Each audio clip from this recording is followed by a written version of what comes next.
Bismillahirrahmanirrahim. Assalamualaikum warahmatullahi wabarakatuh.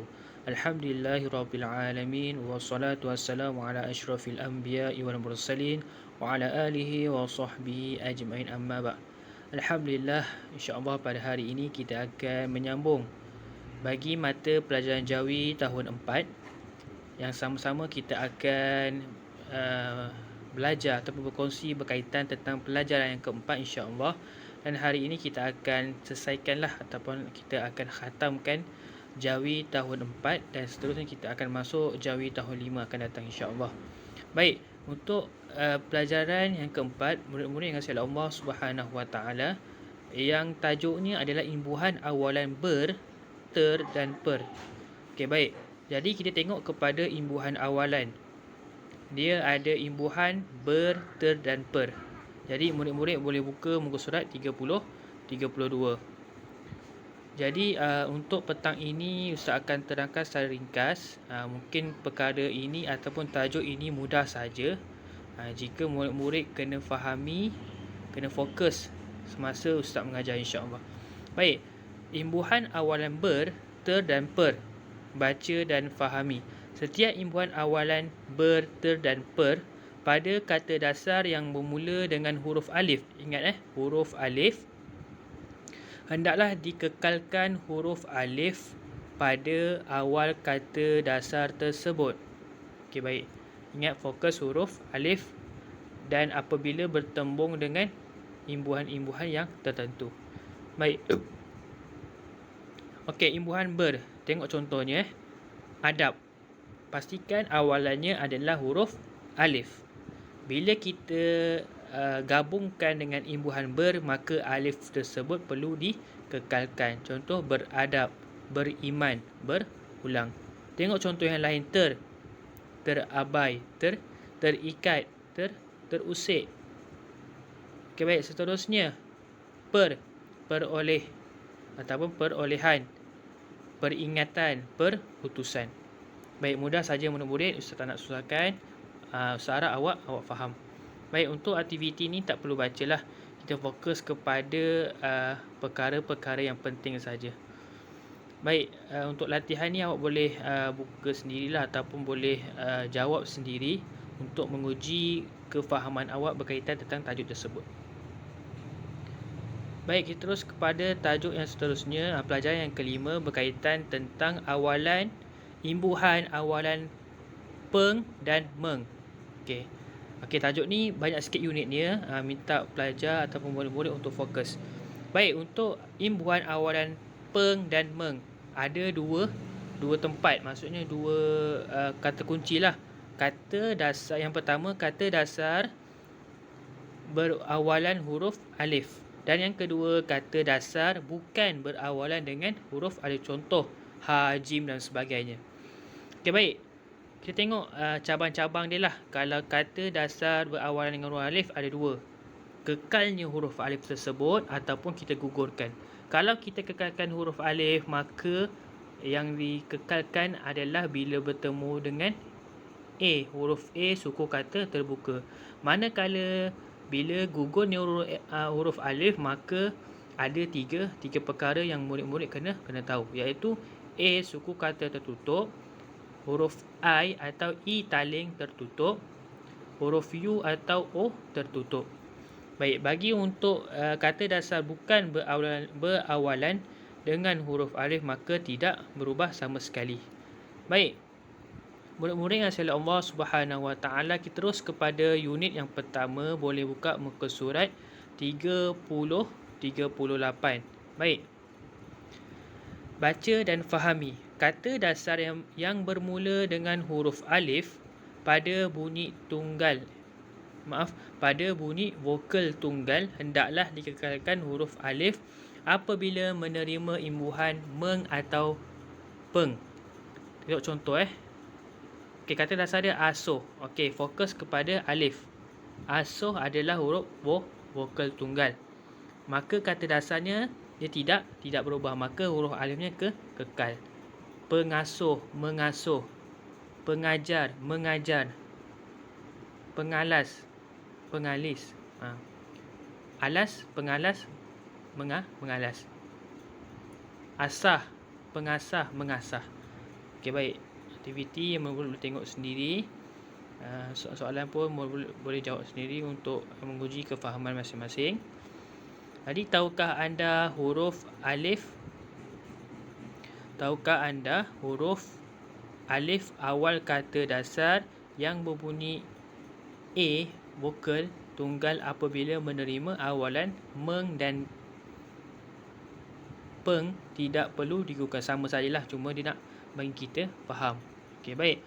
Terus kepada unit yang kedua, iaitu imbuhan awalan peng dan meng dengan bunyi A pada suku kata tertutup.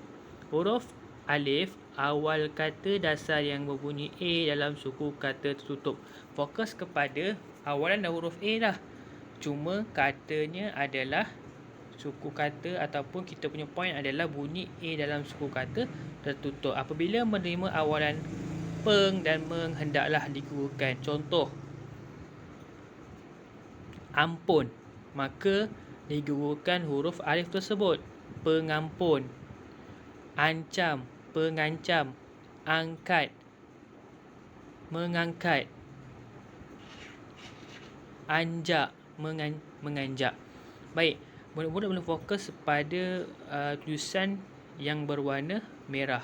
Itu adalah perubahan-perubahan apabila kata dasar berubah kepada kata berimbuhan apabila dia bertemu dengan imbuhan-imbuhan tertentu. Baik, kita terus kepada unit yang seterusnya. Okey, tengok, tahukah anda huruf alif awal kata dasar yang berbunyi A dalam suku kata tertutup tidak boleh dikekalkan. Huruf alif itu apabila menerima awalan meng dan peng. Okey, kita tengok kepada unit yang ketiga. Okey, imbuhan awalan peng dan meng dengan bunyi I dan I taling. Huruf alif pada kata dasar yang bermula dengan bunyi I atau I taling hendaklah digugurkan apabila menerima imbuhan peng dan meng. Contoh, ikut, pengikut, ingkar, mengingkari, eja, mengeja. Itu adalah perubahan. Okey, tadi tengok pada unit yang kedua, yang ketiga, dia ada perubahan. Kalau kita yang kedua tadi, murid-murid boleh tengoklah. Okey, seterusnya contoh pun murid-murid boleh tengok sendiri, tak ada masalah. Okey, tengok pada tahukah anda imbuhan awalan peng dan meng pada kata pinjaman bahasa Arab yang bermula dengan bunyi I atau berbaris kasrah, iaitu baris bawah, hendaklah digugurkan huruf alif tersebut dan digantikan dengan huruf ya. Contoh ni sebagai info tambahan untuk murid-murid. Kata dasar ikhlas, mengikhlaskan. Isytihar, mengisytiharkan. Iktiraf, mengiktirafkan. Itu perbezaannya. Bila ada kata pinjaman bahasa Arab yang berbunyi dengan huruf I, ikhlas, isytihar, iktiraf, maka I tersebut digugurkan ataupun alif tersebut digugurkan dan digantikan dengan huruf ya. Okay, terusnya kita pergi kepada unit yang keempat, iaitu imbuhan awalan peng dan meng dengan bunyi U dan O. Banyak kita gunakan pada huruf vokal. Contoh A tadi dah ada I, italing. Sekarang kita fokus kepada U dan O. Huruf alif pada kata dasar yang bermula dengan bunyi U atau O hendaklah digugurkan apabila menerima imbuhan peng dan meng. Maksudnya semua kalau kita tengok vokal akan digugurkan huruf alif tersebut, dan ada sesetengah saja yang kita kekalkan huruf alif tersebut. Okey, baik. Tengok kata dasarnya. Ukur, mengukur, olah, mengolah, ulas, mengulas. Okey, itu antara contoh-contoh yang boleh kita ambil lah berkaitan tentang bunyi U dan O. Okey, tengok, baca dan fahami. Mudah saja menguruskan, mengundur, mengumpat dan sebagainya lah. Okey, seterusnya, tahukah anda apabila imbuhan awalan meng dan peng digunakan pada kata dasar yang bermula dengan bunyi U atau O, maka huruf alif awal kata dasar hendaklah digugurkan.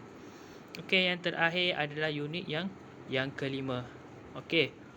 Okey, ini adalah unit yang kita tengok cabang dia ada dua. Imbuhan kata dasar awalannya huruf alif. Yang kedua bukan huruf alif, selain pada huruf alif lah.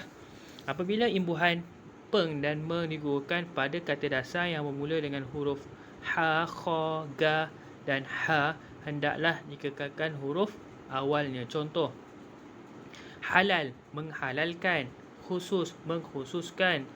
Goreng, menggoreng. Hulur, menghulur. Okey, ini huruf-huruf yang dikatakan melainkan huruf alif. Maka huruf tersebut tidak perlu digugurkan, akan tetapi dikekalkan. Okey, baca dan faham sama saja.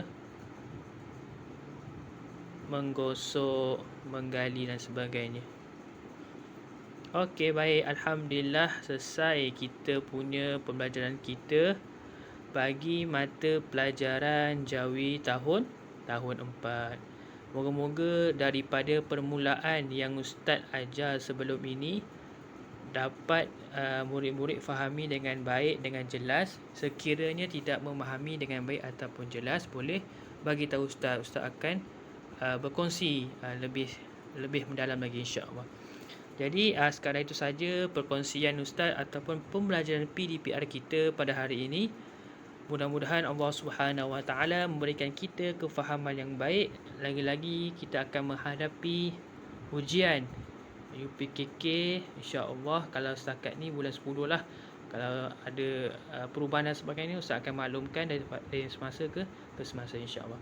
Adik, sekadar itu saja. Apa yang baik itu datang daripada Allah Subhanahu Wa Taala, yang kurang dan lemah itu atas kelemahan diri Ustaz sendiri. Jadi itu saja. Assalamualaikum warahmatullahi wabarakatuh.